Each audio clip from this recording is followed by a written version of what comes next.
sejahtera untuk kita semua. Yahoo. Baik Bapak Ibu, pada saat ini kita bersyukur kepada Tuhan Yang Maha Kuasa sehingga dapat berkumpul dalam melaksanakan dan mengikuti kegiatan yang diselenggarakan oleh Bapak Irwan Sajega tentang aksi nyata diseminasi budaya positif. Nah, sebelumnya mari kita dengarkan kata sambutan yang disampaikan oleh Bapak Kepala Sekolah, dalam hal ini yang diwakilkan oleh Bapak PKS Kurikulum. Kepada Bapak dipersilakan.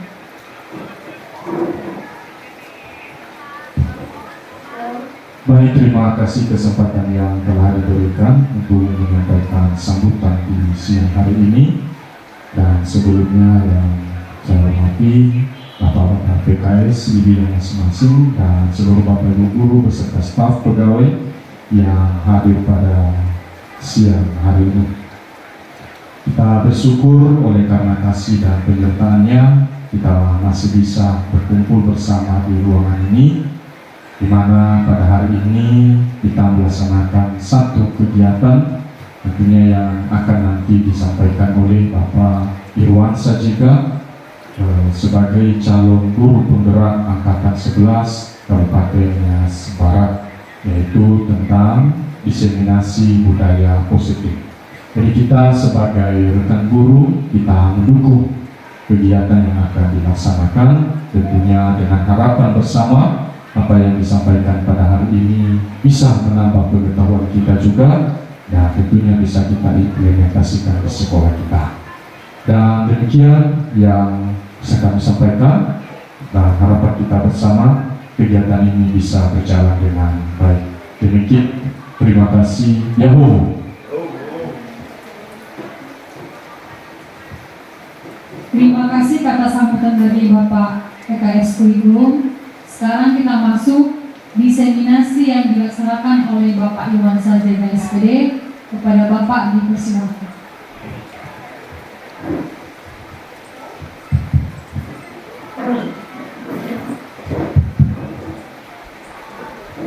Baik, terima kasih kesempatan yang diberikan kepada saya untuk melaksanakan aksi nyata diseminasi budaya positif di lingkungan UPTD SMP Negeri 3 Madehe. Namun sebelumnya, terimalah salam saya dalam bahasa daerah kita Nias. Yahoo. Selamat siang Bapak Ibu semuanya. Selamat siang. Yang terhormat Bapak Kepala Sekolah, dalam hal ini diwakili oleh Bapak PKS Kurikulum dan juga Bapak PKS Kesiswaan. Yang saya hormati seluruh Bapak Ibu guru yang telah meluangkan waktunya pada kesempatan siang ini untuk mengikuti aksi nyata diseminasi yang saya selenggarakan. Baik Bapak Ibu, ada sebuah kutipan tentang guru menurut Bapak Ki Hajar Dewantara. Guru diumpamakan sebagai seorang petani yang menuntun tanamannya menjadi tanaman yang lebih baik. Nah, seperti apakah kegiatan menuntun tersebut? Saya Irwan Sajega, calon guru penggerak angkatan 11 Kabupaten Nias Barat, selama 1 jam ke depan kita akan membahas tentang budaya positif di lingkungan sekolah. Namun sebelumnya saya mengajak kita bersama-sama, mari kita berdiri untuk melaksanakan ice breaking. Silakan berdiri Bapak Ibu. Oke, seperti yang tertera pada slide di atas, kita diminta untuk senyum selama 30 detik. Silakan senyum. Berikan senyum terbaiknya Bapak Ibu. Luar biasa senyumnya. Tepuk tangan untuk kita semua. Baik Bapak Ibu, pada kesempatan ini untuk mengawali kegiatan kita akan memulai lagi dengan sebuah ice breaking. Ketika saya mengatakan smart teacher, maka Bapak Ibu silakan menjawab saya ingin, saya rasa, saya bisa.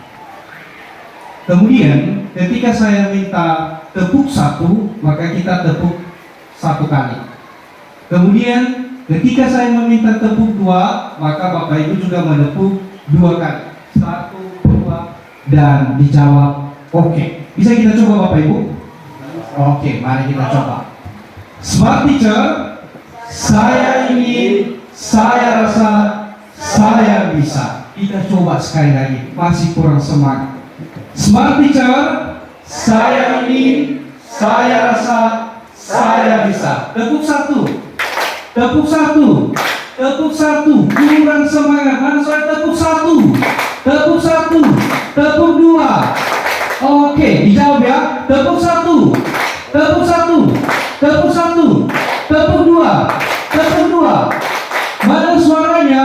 Oke. Tepuk 1, tepuk sate. Oh, tidak ditepuk karena yang saya minta adalah tepuk 1. Terima kasih Bapak Ibu. Silakan duduk kembali di tempatnya.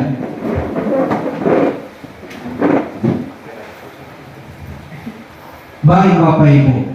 Pada kesempatan siang ini, saya akan mencoba menyampaikan aksi nyata diseminasi budaya positif. Ini tentang materi yang telah kami diterima selama mengikuti kegiatan guru penggerak. Ada 4 bagian yang sudah kami pelajari Bapak Ibu, dan kami juga punya tanggung jawab untuk menyampaikan atau berbagi pengetahuan kepada Bapak Ibu semuanya. Yang pertama tentang filosofi pendidikan Bapak Ki Hajar Dewantara. Dalam filosofi tersebut, Bapak Ibu guru diibaratkan sebagai seorang petani di dalam menuntun tanamannya. Artinya Bapak Ibu, kita dalam mengajari, membimbing anak-anak kita tidak bisa memaksakan anak-anak itu sesuai dengan kehendak yang kita inginkan. Tetapi kita itu hanya menuntun mereka supaya mereka tersebut menjadi anak-anak yang lebih baik untuk mencapai kehidupan di masa yang akan datang. Itu yang harus kita tanamkan dalam diri kita, supaya kita tidak memaksakan keinginan kita terhadap anak-anak kita tersebut. Selanjutnya, dalam filosofi Ki Hajar Dewantara juga yang sangat-sangat perlu kita ketahui tentang 3 dasar pendidikan. Apa itu yang pertama? Masih ingat dengan Tutu Wuri Handayani Bapak Ibu? Apa yang pertamanya itu? Sebelum Tutu Wuri Handayani, bagaimana Bapak? Ing Madya Ingarso Suntulodo, lanjut Ing Madya Mangunkarso, dan yang terakhir Tutu Wuri Handayani. Jadi Bapak Ibu, dalam melaksanakan pendidikan, kita itu diharapkan ketika kita berada di barisan paling belakang, kita bisa mendorong rekan-rekan kita, Bapak Ibu guru yang ada di depan. Ketika juga kita berada di tengah, kita terus memberikan dorongan atau semangat kepada Bapak Ibu. Dan tentu juga ketika kita berada di posisi paling depan, maka kita menjadi model contoh kepada Bapak Ibu dan juga anak-anak kita semuanya. Kita setuju untuk hal tersebut Bapak Ibu? Setuju. Baik, terima kasih. Selanjutnya, materi juga yang sudah kami terima sebelum masuk ke budaya positif, yaitu tentang nilai dan peran yang harus dimiliki oleh Bapak Ibu sebagai seorang guru. Yang pertama yaitu tentang nilai yang dimiliki. Kita itu dalam melaksanakan pembelajaran di kelas, terkadang entah kita sadari atau tidak, pembelajaran yang kita laksanakan itu sesuai dengan keinginan kita tersendiri, tanpa mempedulikan apa itu kebutuhan peserta didik yang ada dalam kelas. Jadi Bapak Ibu sangat diharapkan supaya kita ke depan memiliki nilai, yaitu berpihak kepada murid dalam melaksanakan pembelajaran. Kita perhatikan apa yang menjadi kebutuhan murid tersebut di dalam kelas. Jangan menjadi keinginan Bapak Ibu guru atau yang disebut dengan teacher center. seharusnya adalah student center. Selanjutnya, nilai yang harus kita miliki sebagai seorang guru juga, kita itu harus mandiri Bapak Ibu di dalam melaksanakan kegiatan atau tugas. Kita itu tidak harus menunggu bantuan dari orang lain ketika kita bisa melaksanakannya sendiri. Berikutnya juga kita harus memiliki nilai reflektif. Artinya setiap kegiatan yang kita laksanakan, setiap pembelajaran yang kita buat dalam kelas, kita refleksikan, kita evaluasi apa kira-kira yang sudah kita laksanakan dan apa lagi yang masih belum untuk terus kita tingkatkan. Dan yang terakhir, yang keempat, nilai kolaboratif. Ini yang paling penting Bapak Ibu ketika kita dalam satu komunitas sekolah yang terdiri dari 47 kalau tidak salah. Berapa orang kita Bapak Ibu sekarang? 47 ya.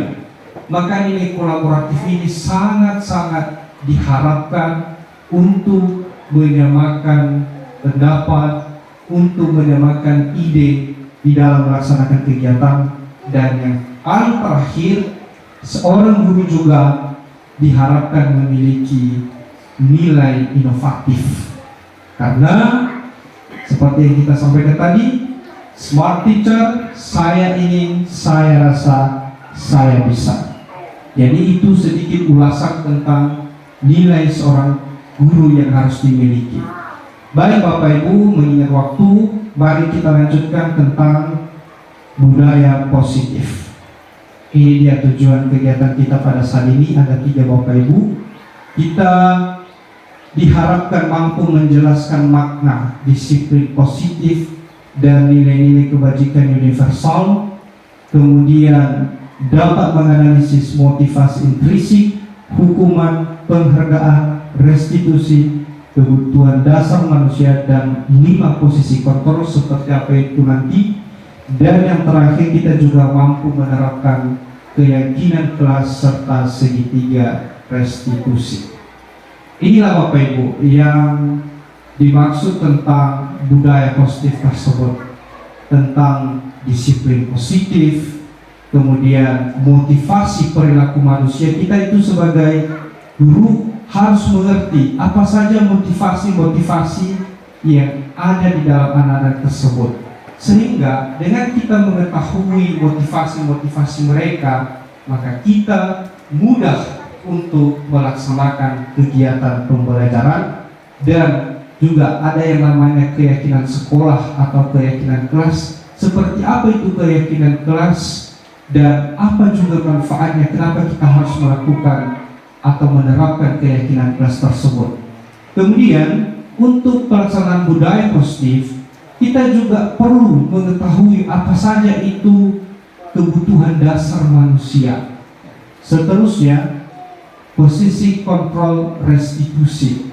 Dalam budaya positif ada 5 nanti yang harus kita ketahui sebagai guru, posisi kontrol restitusi. Dan yang paling terakhir, segitiga restitusi. Itu juga salah satu bagian yang paling penting dalam penerapan budaya positif. Mari kita mulai dari disiplin positif.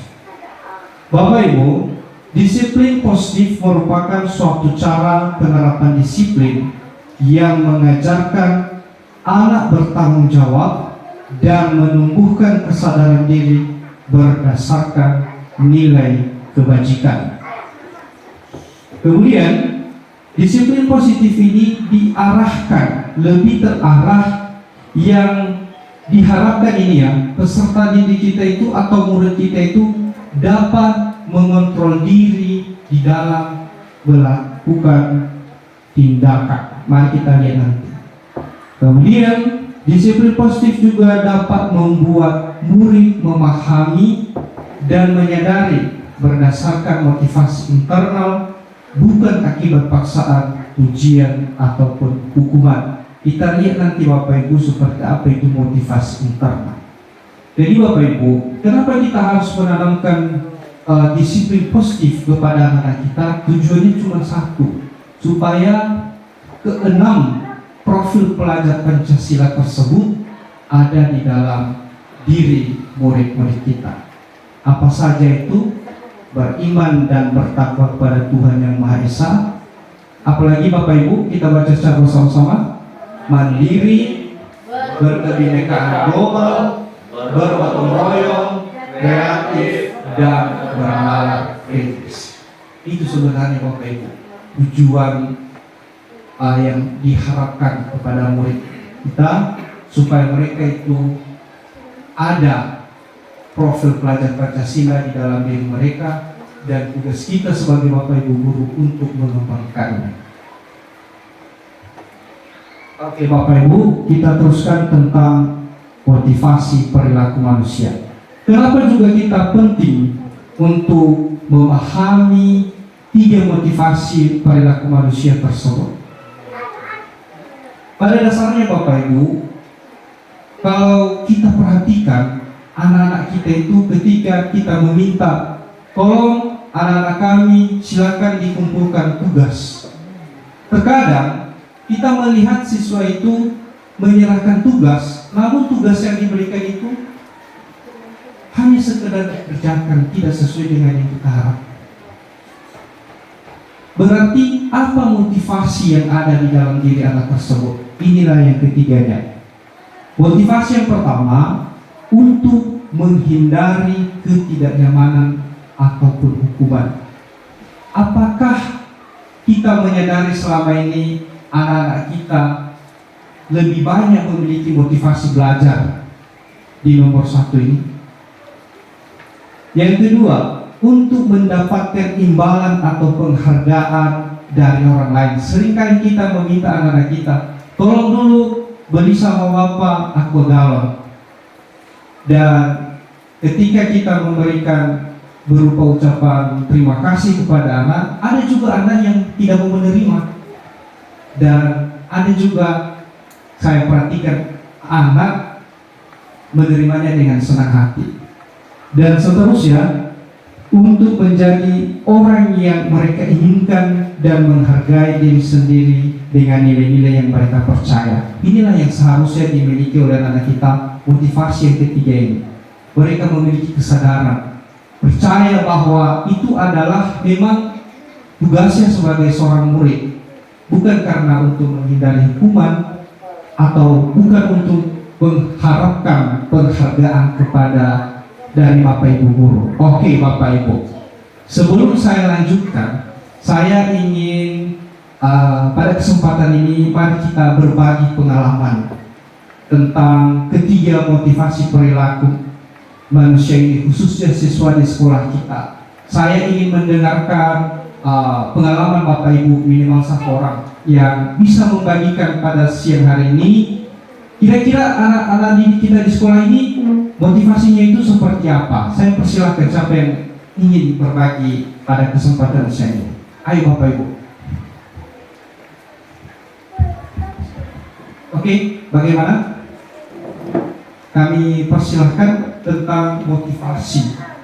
Ingin mendengarkan juga pengalaman Bapak Ibu, karena saya sendiri merasa anak-anak kita lebih cenderung motivasinya itu karena untuk menghindari hukuman. Apakah saya salah untuk menilai tentang motivasi anak kita selama ini? Saya persilahkan, silakan. Bagaimana Pak Revi? Oke, silakan.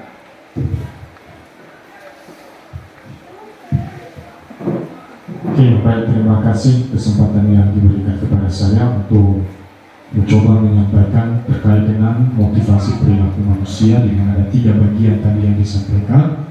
Dan tentunya menurut pengalaman saya secara pribadi, kebetulan juga mata pelajaran yang saya asuh adalah merupakan mata pelajaran yang mungkin kebanyakan peserta didik tidak menyukai, yaitu mata pelajaran matematika. Dan mungkin benar yang Bapak sampaikan, sama juga bahwa motivasi peserta didik itu kebanyakan di bagian pertama itu, yaitu untuk menghindari ketidaknyamanan atau hukuman. Ketika mereka mengerjakan tugas itu bukan supaya mereka memahami tentang tugas yang disampaikan, tetapi sekedar untuk melepaskan diri dari sanksi atau hukuman yang akan kita berikan. Ini nampak terkadang mereka bertanya sebelum mereka kerjakan, mereka cenderung bertanya, Pak, kalau dia tidak siap apa hukumannya? Jadi mereka lebih cenderung ke sana mengerjakan itu hanya untuk melepaskan diri dari hukuman. Demikian, terima kasih. Berikan tepuk tangan untuk pada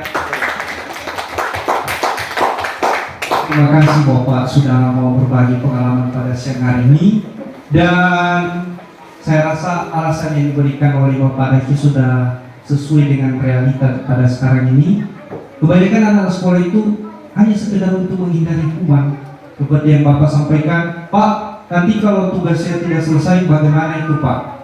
Artinya bisa kita simpulkan anak-anak kita masih kebanyakan menyelesaikan tugas, mengikuti pembelajaran untuk menghindari hukuman. Selebihnya, ya itulah tugas kita ke depan Bapak Ibu. Bagaimana cara kita menanamkan kepada murid-murid kita supaya mereka itu melaksanakan tugas atau mengerjakan suatu kegiatan, mereka itu memiliki kesadaran bahwa itu adalah memang tugas mereka, bukan hanya sekedar menghindari hukuman, apalagi untuk mendapatkan pujian atau penghargaan. Baik Bapak Ibu, tentang disiplin positif tadi sempat ada tentang nilai-nilai kebajikan. Inilah yang dimaksud dengan nilai-nilai kebajikan tersebut Bapak Ibu dalam penerapan budaya positif. Tentang profil pelajar Pancasila ada 6. Ini yang harus kita kuatkan anak-anak kita ke depan. Bagaimana anak-anak kita itu menjadi orang yang beriman dan bertakwa kepada Tuhan. Kalau selama ini mereka sudah beribadah dengan baik, bagaimana supaya lebih ditingkatkan lagi ke depan. Kemudian anak-anak kita juga harus kita biasakan untuk melaksanakan kegiatan dengan mandiri, tanpa harus bergantung dengan orang lain. Dan yang paling penting, anak-anak kita diharapkan juga bisa bernalar kritis dan seterusnya. Inilah nilai-nilai kebajikan tersebut supaya anak kita memiliki rasa toleransi, rasa hormat, dan seterusnya. Dan yang terakhir tentang keterampilan hidup, anak-anak kita diharapkan dapat dipercaya, lurus hati, pendengar yang aktif, dan seterusnya. Kita teruskan Bapak Ibu. Ini tentang keyakinan sekolah atau keyakinan kelas. Saya mau tanya pada kesempatan ini, Bapak Ibu pernah melihat atau pernah melaksanakan yang namanya keyakinan kelas? Pernah. Kalau boleh tahu kapan kira-kira pelaksanaannya Bapak tentang keyakinan kelas?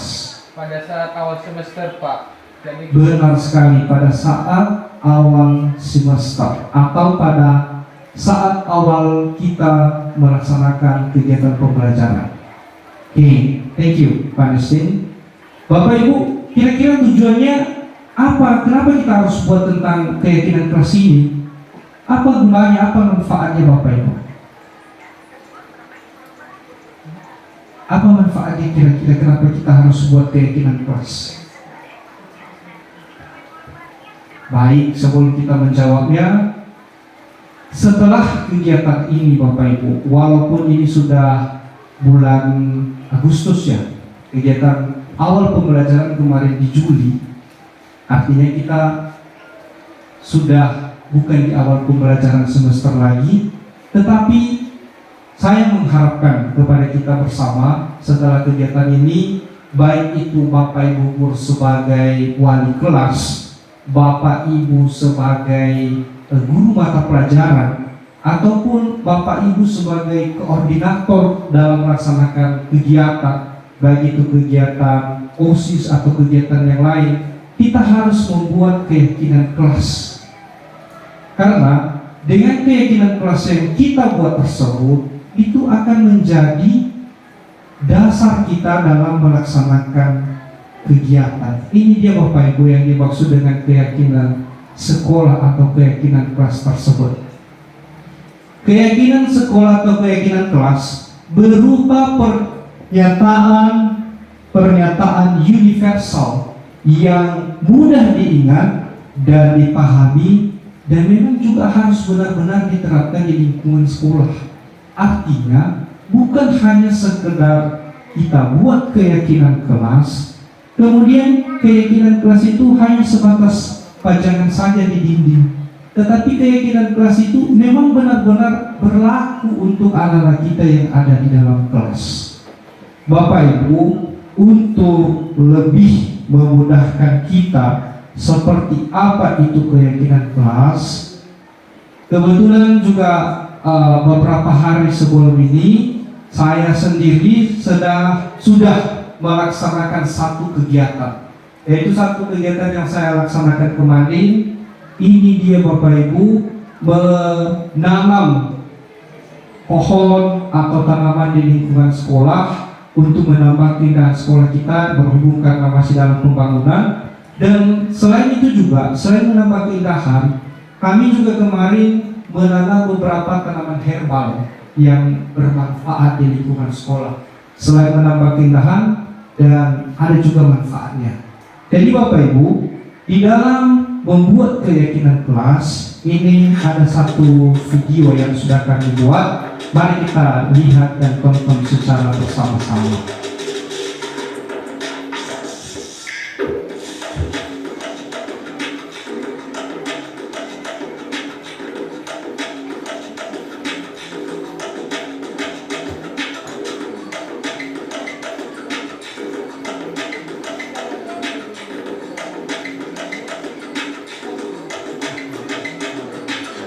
Selamat siang semuanya.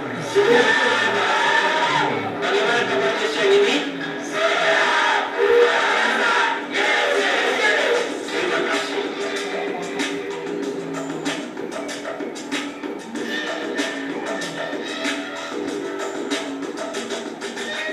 Baik, anak-anak Bapak semuanya, sengaja Bapak kumpulkan kalian pada siang hari ini bertujuan karena kita akan melaksanakan satu kegiatan ke depannya. Proses pelaksanaan kegiatan mulai dari awal sampai berakhir kegiatan ini, maka yang diharapkan anak-anak kami dapat bersikap dan mencerminkan budaya positif. Baik, anak-anak Bapak semua, pertama sekali yang harus kita buat adalah keyakinan. Mari kita buat keyakinan kelasnya.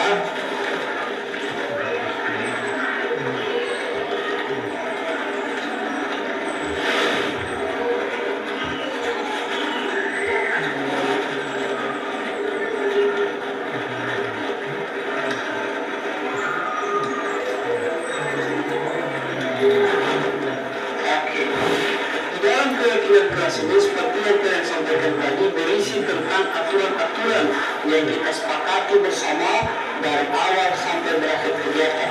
Nah sekarang saya kasih kesempatan kepada anak-anak kami, silakan bentuk kelompoknya masing-masing, cari teman satunya, dan silakan kalian tulis apa satu keyakinan yang perlu kita buat di dalam kegiatan menanam di lingkungan sekolah. Silakan. Jadi saya kasih waktunya 5 menit untuk mencari atau menemukan apa saja keyakinan kelas setiap kelompok. Silakan. Saya persilakan untuk berdiskusi.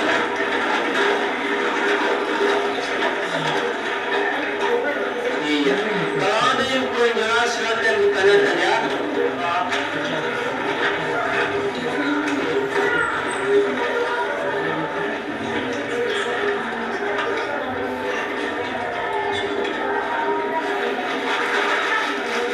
Bagaimana dengan kelompok ini bisa dimengerti? Bisa.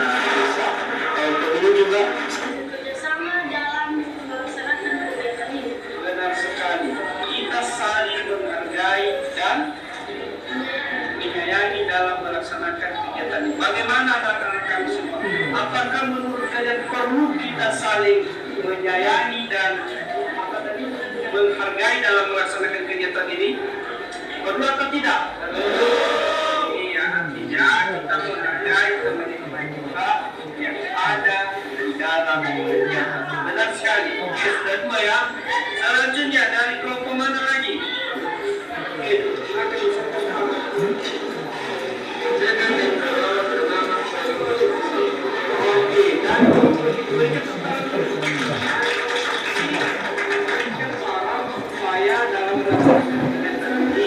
kita secara bersama-sama menjaga dan merawat tanaman yang akan kita tanam. Berhutang, berarti sudah 3 poin. Nanti lanjut sama lagi. Oke, dari sini. Laksanakan saudara. Setiap kelompok harus mandiri dalam melakukan sebuah kegiatan tujuh untuk melakukan kegiatan. Tujuh dan mandiri. Bagaimana setuju atau tidak?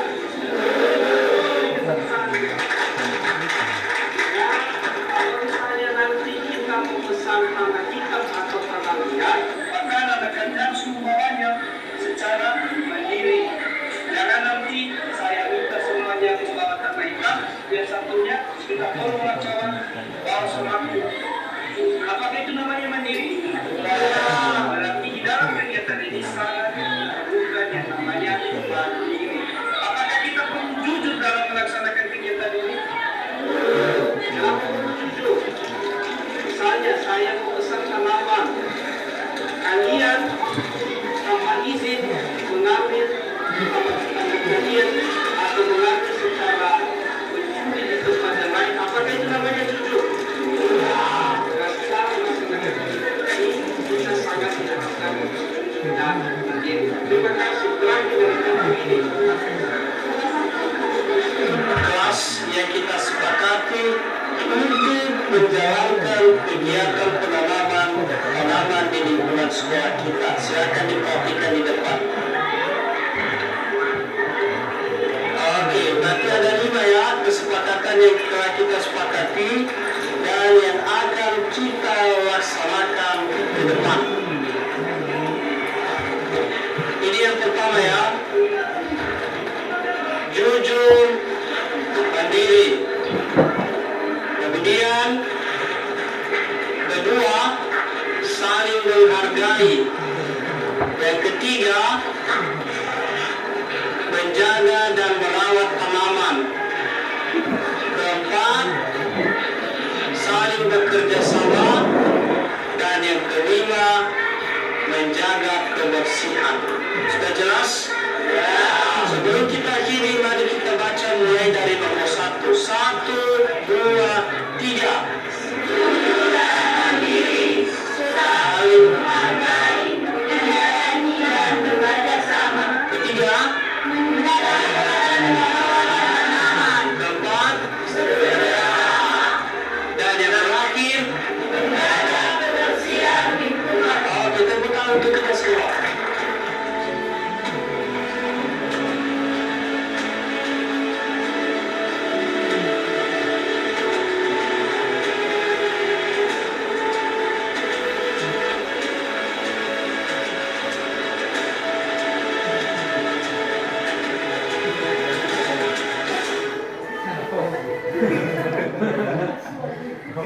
Jadi kira-kira lah itu salah satu contoh tentang keyakinan kelas, terutama untuk kita semua dulu. Itu tentang keyakinan sekolah atau keyakinan kelas yang sudah saya praktekkan langsung. Jadi keyakinan kelas ini diharapkan bisa membuat anak-anak kita memiliki tentang nilai-nilai kebajikan yang saya sampaikan tadi. Dan untuk membuat kegiatan kita lebih menyenangkan Bapak Ibu, dengan segala hormat saya mohon kesediaannya untuk membentuk 3 kelompok saja. Silakan dipilih temannya. Oke Bapak Ibu, silakan dipilih temannya. Mari kita coba praktekkan langsung juga tentang pembuatan keyakinan kelas tersebut. Kalau sudah, mari kita buat simulasinya tentang suasana pembelajaran. Setuju Bapak Ibu? Sudah dapat kelompoknya? Sudah. Oke baik, silakan. Ini dulunya tolong dibagikan pada masing-masing kelompok. 3 kelompok tadi ya. Oke. Bapak Ibu, coba kita praktekkan tentang pembuatan keyakinan kelas. Ini di depan keyakinan kelas kita. Kalau tadi di video itu tentang pembuatan keyakinan kelas, menanam bunga atau menanam tanaman di lingkungan sekolah. Kita sekarang anggap situasinya itu dalam kegiatan belajar ya Bapak Ibu. Mohon maaf, saya sebagai gurunya di dalam kelas, Bapak Ibu sebagai peserta didiknya. Tentu sebelum kita mengawali kegiatan belajar kita selama 1 semester ini, seperti yang disampaikan oleh rekan kita tadi Pak Nestin, itu dilaksanakan di awal semester. Jadi kita anggaplah sekarang ini awal semester sebelum memulai pelajaran. Kita anggap kita ini sebagai wali kelas, sebagai wali kelas 92. Tentu kan kita sudah melihat latar belakang anak-anak kita dulu di kelas 82 kan, dengan karakter yang berbeda-beda. Untuk membuat anak-anak kita menjadi lebih terarah, lebih baik, kita minta mereka untuk membuat keyakinan kelas. Apa saja nilai-nilai yang harus ditanamkan di dalam diri anak-anak kita selama 1 semester ke depan sebagai wali kelas.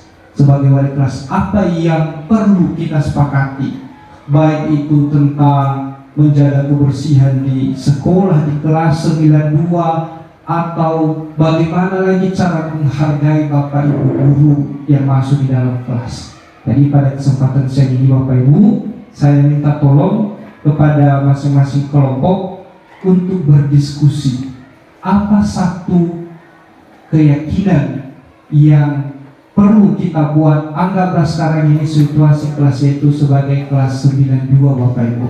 Apa kira-kira yang perlu kita sepakati di awal pembelajaran ini? Saya kasih waktu 5 menit, silakan dikerjakan.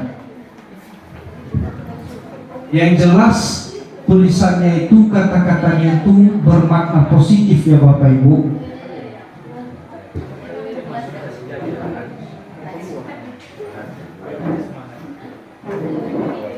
Itu dia, pernyataan-pernyataan universal yang mudah diingat dan dipahami dan harus diterapkan di lingkungan sekolah. Silakan Bapak Ibu.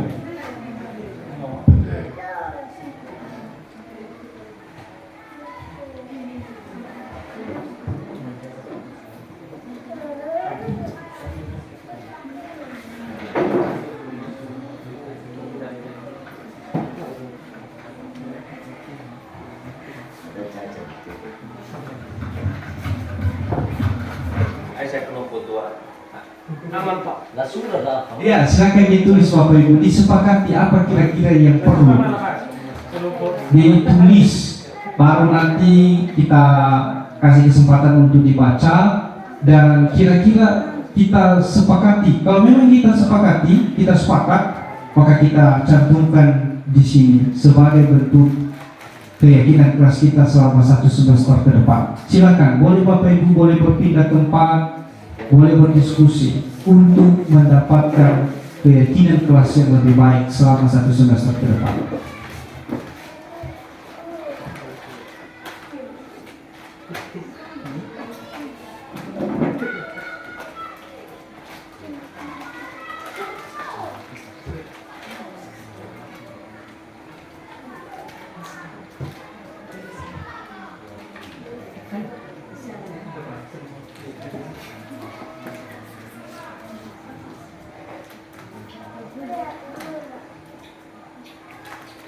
Jadi keyakinan kelas ini Bapak Ibu ya, ini berlaku secara keseluruhan kepada murid atau siswa yang ada di dalam satu kelas tersebut, bukan sistem satu kelompok. Kita sepakati.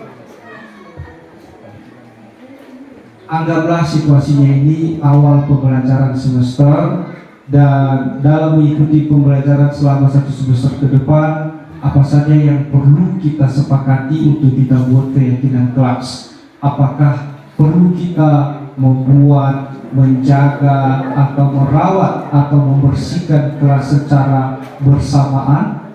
Apakah kita perlu berdoa sebelum dan sesudah pembelajaran? Itu yang harus kita sepakati Bapak Ibu.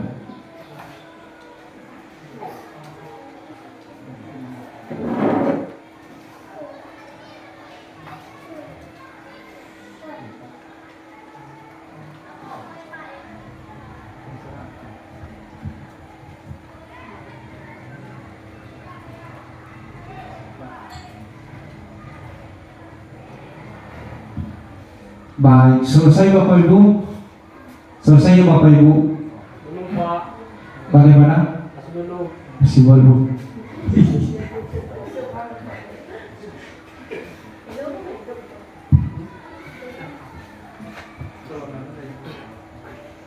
Bagaimana kira-kira bisa?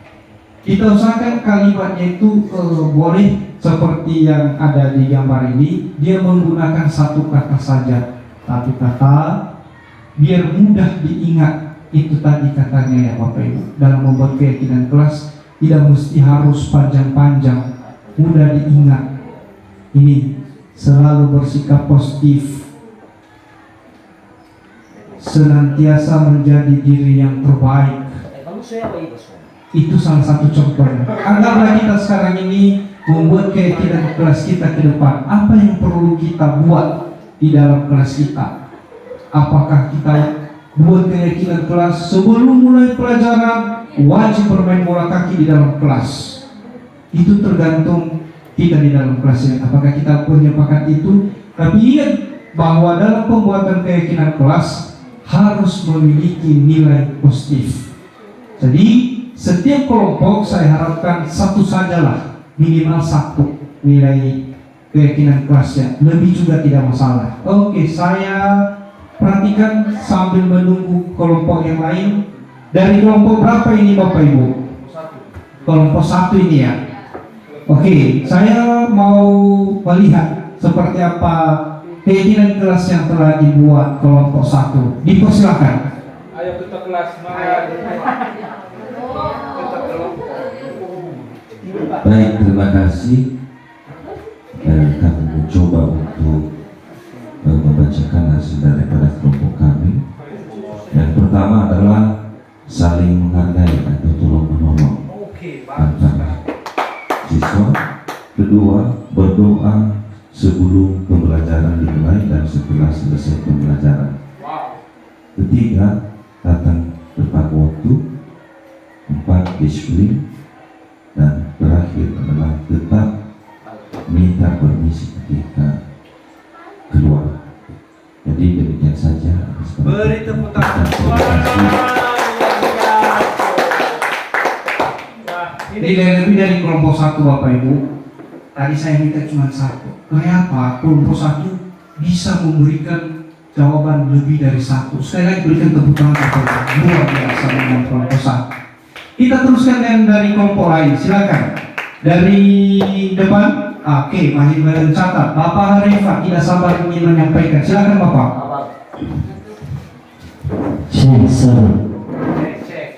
Baik, terima kasih kesempatan yang diberikan untuk kami sebagai peserta pelatihan pada kesempatan ini, dan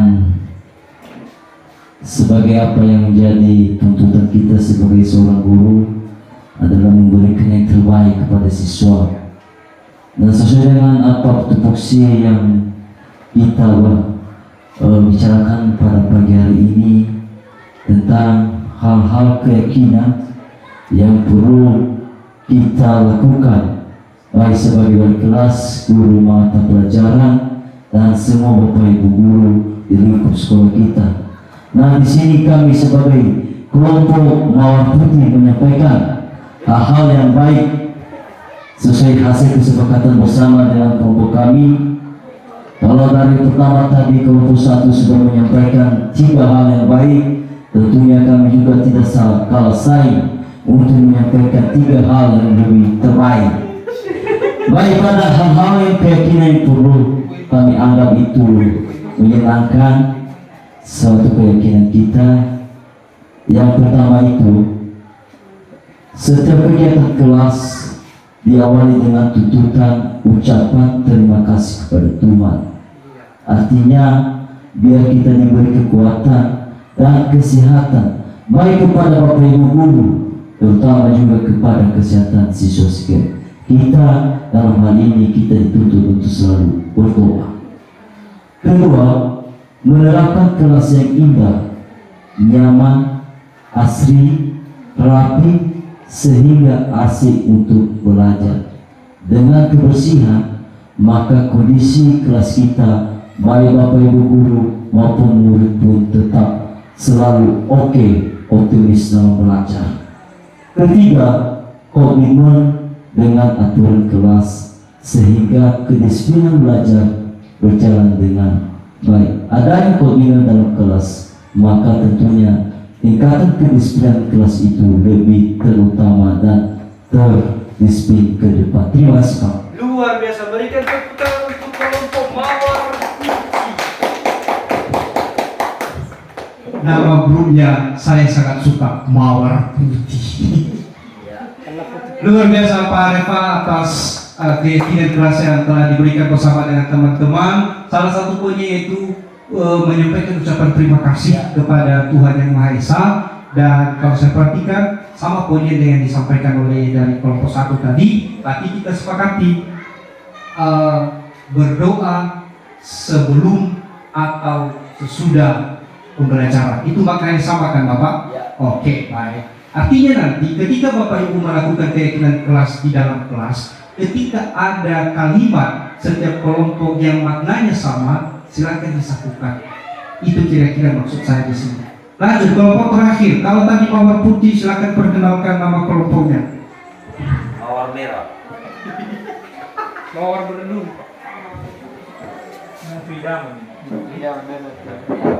Baik Bapak Ibu, sesuai dengan yang sedang kita lakukan pada hari ini mengenai kegiatan keyakinan sekolah atau kelas, maka kami dari kelompok luar biasa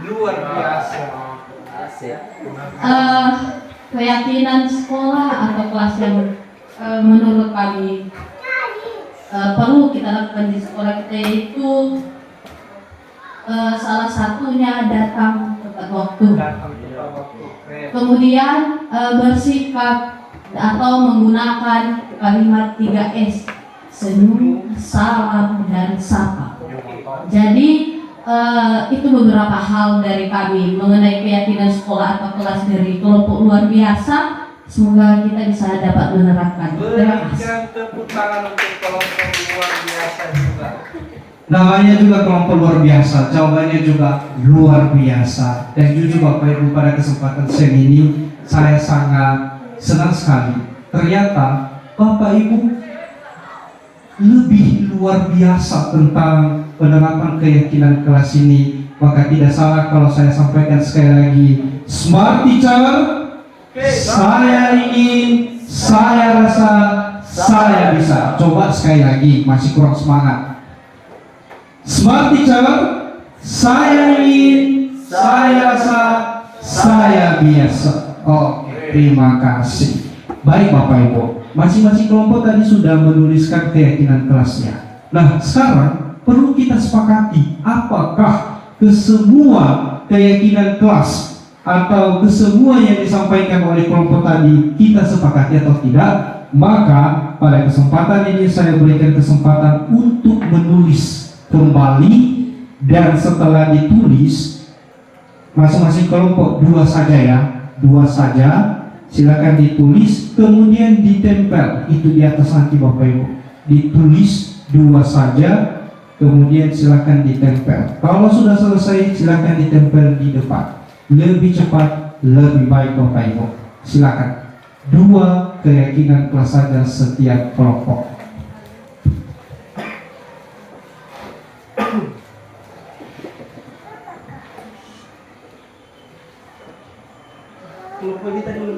Satu kelompok, satu keyakinan, satu lembar ya Bapak Ibu. Berarti setiap kelompok ada 2 yang ditempel nanti di depan, sehingga totalnya ada 6 keyakinan kelas. Boleh lebih dari 6? Boleh, tergantung nanti Bapak Ibu eksekusinya di dalam kelas masing-masing.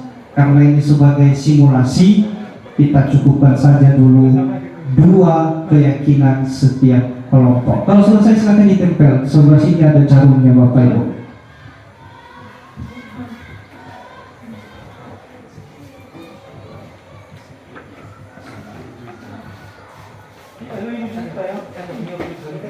Iya, kelompok 1 lagi-lagi cepat selesai. Luar biasa kelompok 1 ini. Kelompok Mawar Putih, ayo Mawar Putih, tunjukkan pesonanya. dan kelompok luar biasa juga sepertinya tidak mau kalah ini. Silakan ditempelkan. Ayo Harefa, semangat. Bapak Harefa luar biasa. Ada di kelompok Pak Harefa. Tiga, kelompok jomblo kesasar. Dia jangan lupa. Itu di atas meja Bapak Ibu. Oke, silakan diambil dokumentasi Pak Bibi.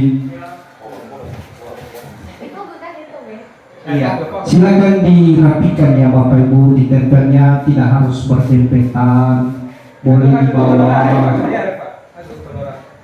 boleh juga ganti-gantian, tidak harus secara bersamaan sekaligus, boleh.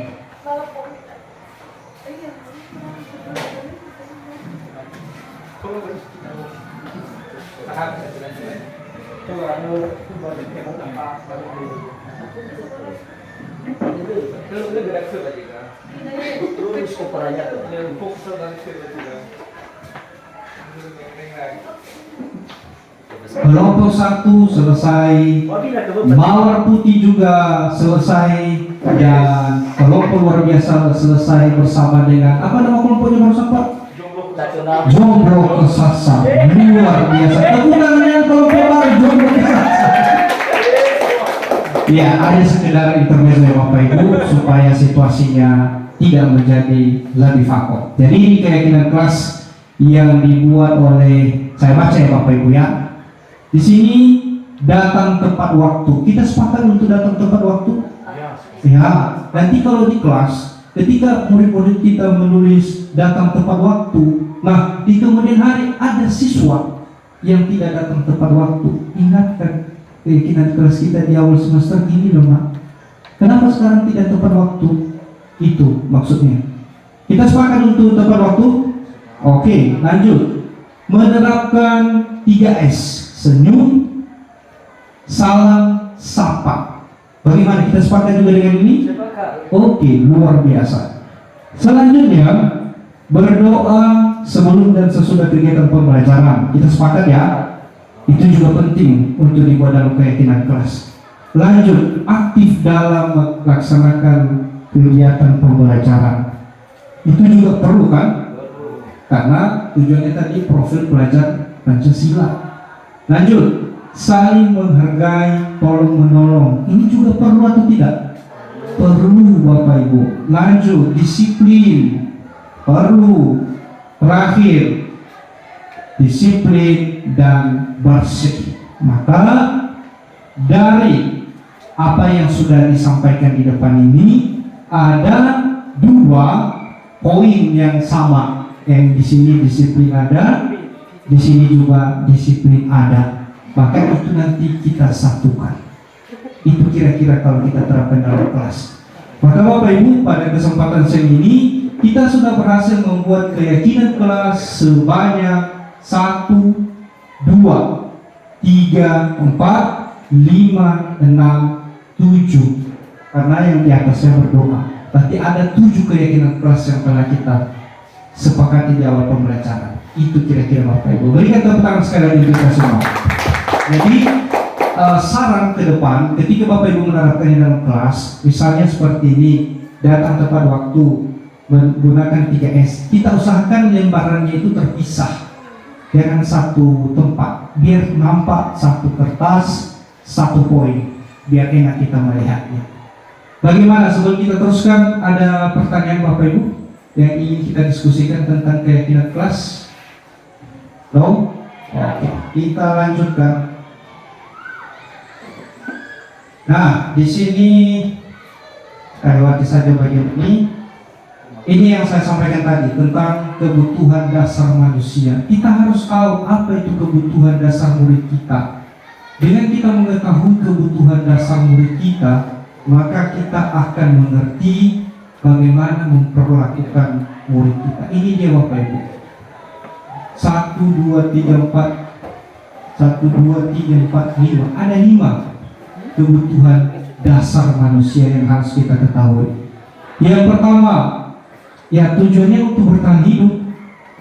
Yang kedua, ingin mendapatkan kasih sayang dan rasa diterima. Terkadang anak-anak kita di kelas, mereka itu secara sengaja untuk membuat satu aksi atau action dalam kelas, membuat keributan. Tujuannya kalau kita tanya hanya untuk ingin rasa diterima, ingin diperhatikan oleh Bapak Ibu guru. Jadi ketika kita melihat siswa yang demikian, kita jangan diharapkan di sini, kita jangan langsung menghakimi anak tersebut. Itu maksudnya di sini. Kita memahami keadaannya. Mungkin ini ya, kehidupannya di rumah tidak seperti anak-anak yang lain, sehingga sampai di sekolah dia itu butuh rasa diterima oleh Bapak Ibu guru. Itu kira-kira. Seterusnya, ya, karena penguasaan ingin menguasai, kemudian kebutuhan dasar berikutnya menginginkan kebebasan Bapak Ibu, dan yang terakhirnya untuk kesenangannya sendiri. Jadi di sini ada satu contoh studi kasus. Mari kita perhatikan di depan. Studi kasusnya di sini tentang Ibu Zulaika. Ada namanya Ibu Zulaika di sini kan? Iya, di sana ada Ibu Zulaika. Ibu Zulaika ini sebagai wali kelas 9H. Kemudian sedang bingung menghadapi ulah salah satu murid di kelasnya yang bernama Tommy. Beberapa anak telah mengeluh Tommy yang seringkali meminta bekal makan siang mereka dengan paksa. Jika Bapak Ibu menghadapi situasi seperti Ibu Zulaika, apa yang akan Anda lakukan? Menurut Anda, kira-kira apa alasan Doni melakukan tersebut? Ingat, ada 5 tadi Bapak Ibu, kebutuhan dasar manusia. Jadi saya ingin sharing pada kesempatan siang ini. Saya mau 1-2 orang Bapak Ibu yang mewakili sebagai peserta memberikan tanggapannya. Apa yang Bapak Ibu lakukan jika posisinya sebagai Ibu Zulaika, dan apa alasan Doni kira-kira kenapa melakukan tersebut? Saya persilakan Bapak Ibu. Saya sangat mengharapkan pendapat dari Bapak Ibu. Saya persilakan. Oke, silakan. Dari sini ada Ibu Juwita barangkali ingin merespon. Silakan Bu.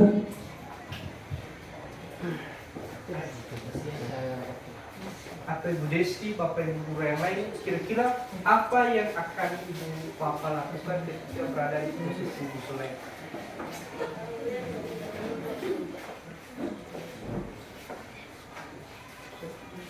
Oke. Mengajaknya untuk membawa bekal. Ayo, ini kan kelas 9A. Tentu sebagai wali kelas 9 juga penasaran saya seperti apa jawabannya. Silakan. Wali kelas 9, saya mau cerita duluan. Oke, boleh. Oke, cerita silakan. Untuk hal di atas, bukan pertanyaan jika Anda menghadapi situasi seperti Ibu Zulaika, apa yang akan Anda lakukan? Menurut Anda, kira-kira apa alasan Doni melakukan hal itu? Ya. Tommy ya, bukan Doni. Ya. Oke. Tommy. Ya. Tapi kok Doni di bawah tuh? Iya, mohon maaf. Itu kita sepakati Tommy aja ya. Iya, Tommy. Disarankan untuk anak Tommy supaya membawa bekalnya.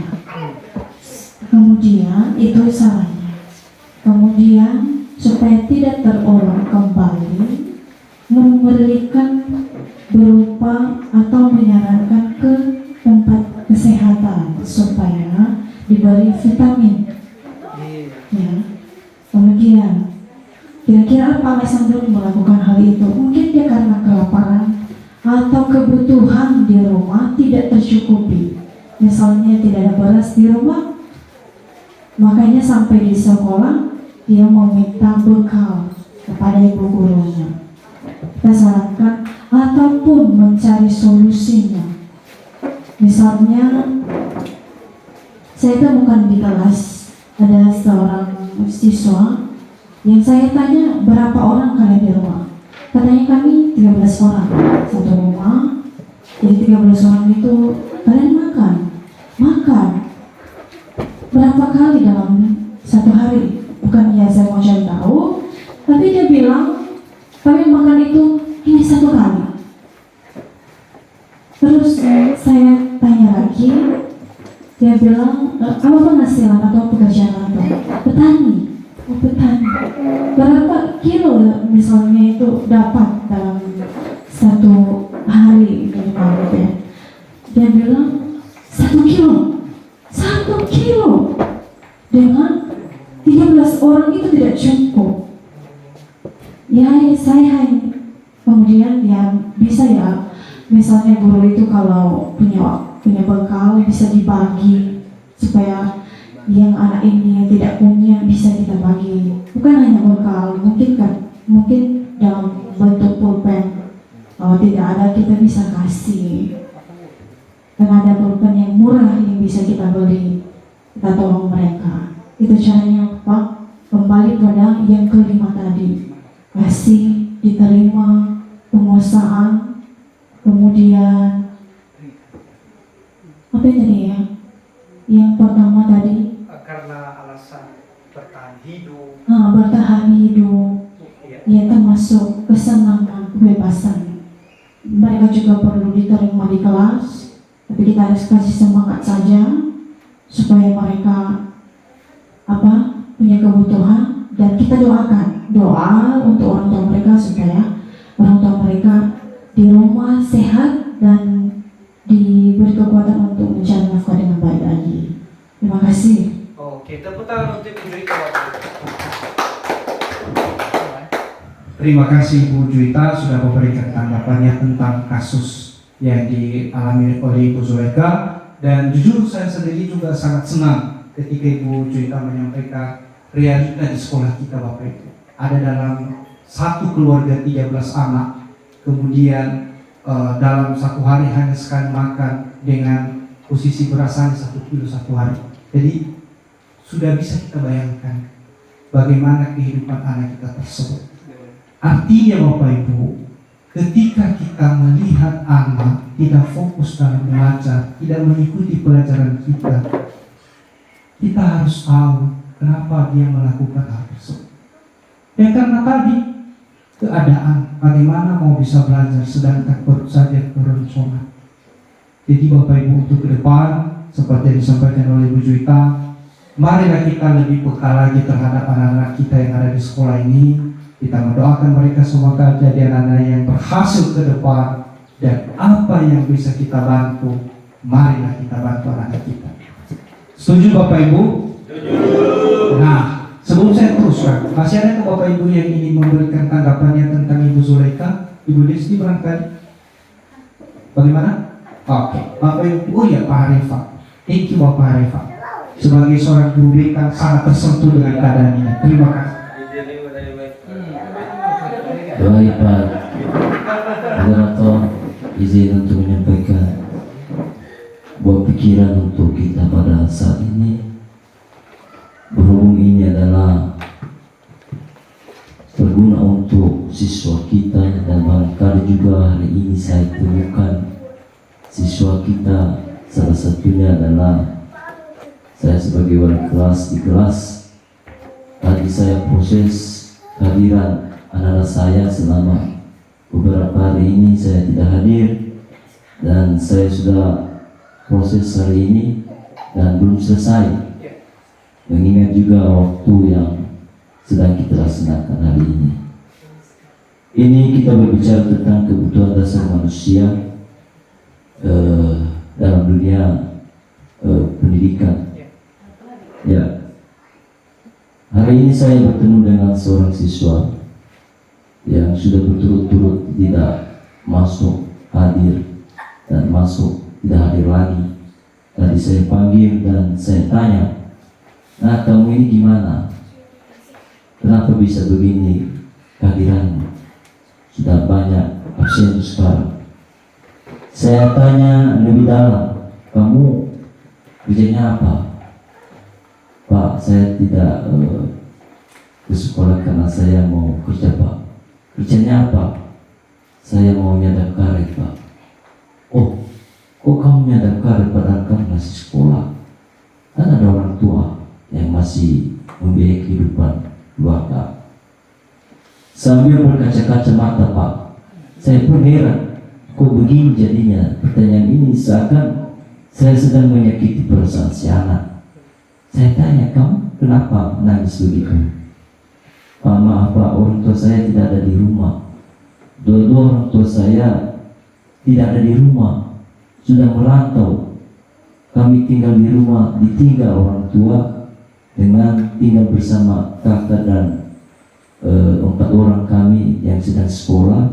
Kakak yang satu masih SMK, itu kakak yang pertama, kebetulan dia anak ketiga, dan ada lagi adiknya yang masih SD, kelas 5 SD. Terus tanya-tanya lagi, kok bisa orang tua kamu ditinggal begitu? Memang orang tua tidak peduli dengan kalian atau gimana? Dia diam dan tidak jauh.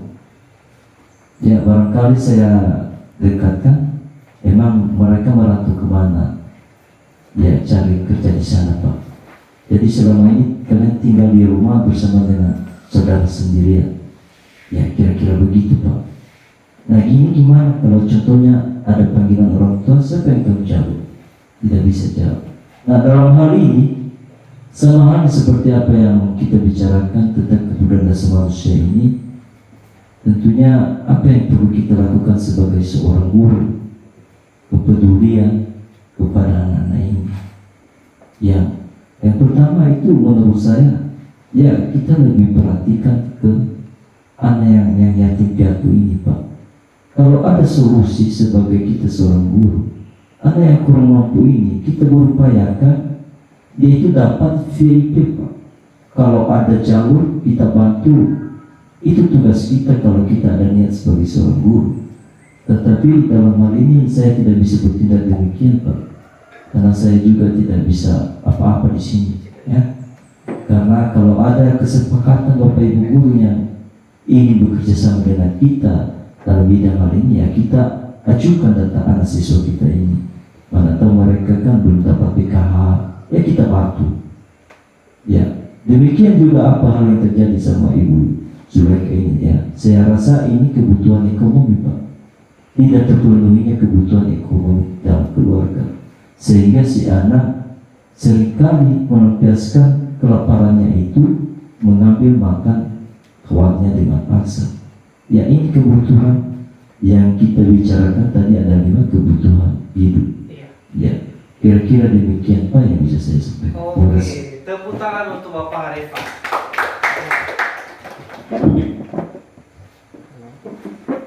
Baik, Bapak Ibu, terima kasih sekali atas sharing dari Bapak Arifah, dan kurang lebih tentang kasus Ibu Zulaika tadi kita sudah mengarahkan ke bertahan hidup, ya kan? Bagaimana kita tahu? Ya, dari pengalaman kita dengan anak-anak sekolah kita di sini. Jadi saya juga sangat senang dengan jawaban yang disampaikan oleh Bapak Arifah, bahwasanya di sekolah kita ini bukan cuma 1-2 orang yang mengalami kasus yang demikian. Dan Bapak Arifah juga menawarkan kepada kita, Bapak Ibu, ke depan bagaimana kita terhadap anak-anak tersebut. Apakah kita berani mengambil satu tindakan, contoh seperti apa kebutuhan mereka, mungkin mereka tidak mendapatkan PKH atau yang lainnya, apa yang bisa kita berikan kepada anak-anak mereka.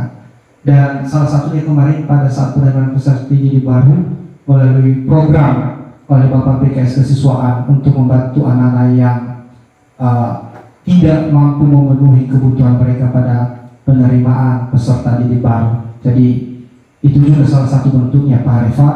Bagaimana action seterusnya itu tergantung dari kolaborasi kita bersama. Seperti yang saya sampaikan tadi, nilai yang harus dimiliki oleh seorang guru. Kita lanjutkan Bapak Ibu sedikit lagi. Ini dia. Penting juga untuk kita mengetahui posisi kontrol restitusi. Apa maksudnya restitusi? Apa maksudnya posisi kontrol? Jadi kita di sini Bapak Ibu sebagai seorang guru, kita sebagai seorang guru terkadang tanpa kita sadari, mohon maaf ini sebelumnya, ini tentang budaya positif ya, budaya positif, saya tidak menyinggung yang lain. Terkadang ketika siswa kita mengalami atau membuat satu keributan atau membuat satu kesalahan, kita sering, saya secara pribadi ya, mengambil posisi sebagai penghukum. Tanpa basa-basi, saya menghakimi anak tersebut. Kemudian posisi kontrol berikutnya juga pembuat merasa bersalah. Saya hakimi dia, kamu yang salah, tanpa harus mencari tahu kebenaran sebenarnya. Berikutnya juga sebagai posisi kontrol sebagai teman, pemantau, dan yang terakhir sebagai manajer. Dari kelima posisi kontrol sebagai seorang guru tersebut, Bapak Ibu, yang paling diharapkan sebagai poin kelima, guru sebagai seorang manajer. Kenapa? Mari kita lihat, Bapak Ibu. Ini dia. Kenapa yang 5 posisi kontrol ini lebih diharapkan ke manajer? Kenapa harus ke manajer? Karena kalau kita perhatikan, siswa-siswi kita di sini atau katakan di sana, maupun kita sampaikan cara bagus-bagus, tidak juga sadar, tidak juga mengerti. Tetapi ketika kita bertindak sebagai penghukum atau pembuat merasa bersalah, anak kita langsung mengerti. Bukan kamu itu, Itu kan realitanya. Tetapi pada kesempatan ini, di aksi nyata ini, kita itu diharapkan sebagai manajer. Artinya Bapak Ibu, dalam menyelesaikan satu kasus peserta didik atau murid, kita usahakan anak itu sadar dengan kesalahannya. Itu yang paling penting. Dengan rasa sadar yang dimilikinya, kemudian dia juga akan bertanggung jawab dengan tindakannya. Dan harapan kita setelah dia sadar dan bertanggung jawab, maka kesalahan yang sama tidak diulangi oleh murid tersebut. Ini betul-betul ya Bapak Ibu, nanti saya share kepada kita untuk kita sama-sama pelajari. Terakhir, ini dia posisi kontrol restitusi yang ada hubungannya tentang yang manajer tadi. Dalam menyelesaikan satu kasus, kita itu diharapkan menerapkan segitiga restitusi. Ini dia maksudnya segitiga restitusi. Yang pertama, kita stabilkan dulu identitas. Benar nggak anak itu melakukan kesalahan tersebut? Jangan langsung kita sebagai penghukum.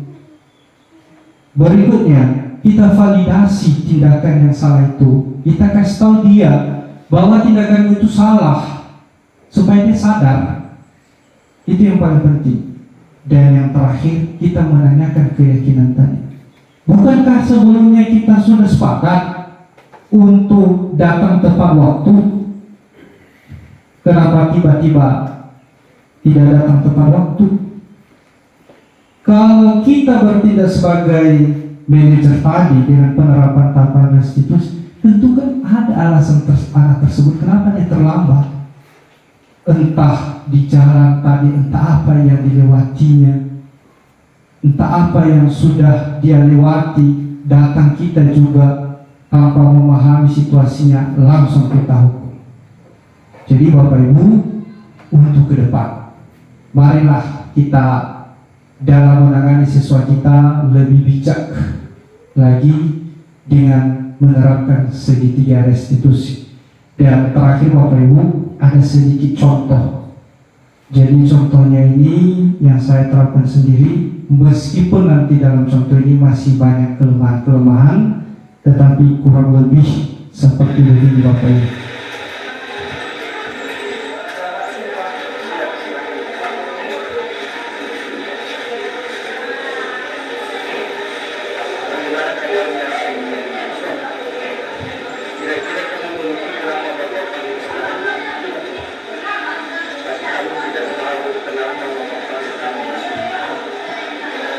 Saya mendapatkan laporan bahwasanya kegiatan kemarin menanam bunga di lingkungan sekolah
selesai dari sini, kamu perbaiki yang kamu lakukan.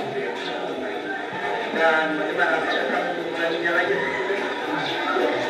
Kamu salah bahwa itu karena dia tidak benar. Pastinya dengan keyakinan keyakinan apa ini? Apalagi merawat tanaman secara bersama-sama. Jadi kita sepakati itu dan mengambil dari bersama. Nanti saya lihat kembali tanaman itu apakah benar atau baik. Jadi Bapak Ibu, itu satu Contoh yang saya terapkan dalam menyelesaikan satu kasus. Itu kasus yang sederhana Bapak Ibu. Yang pertama kita stabilkan identitasnya, benar atau tidak, baru kita validasi. Dan bagaimana, apakah itu memiliki kesadaran atau tidak, dengan menanyakan keyakinan kelas. Itu contoh satu kasus. Tapi saya yakin pasti di dalam diri Bapak Ibu masih kurang ada satu pertanyaan-pertanyaan barangkali tentang penerapan segitiga restitusi ini.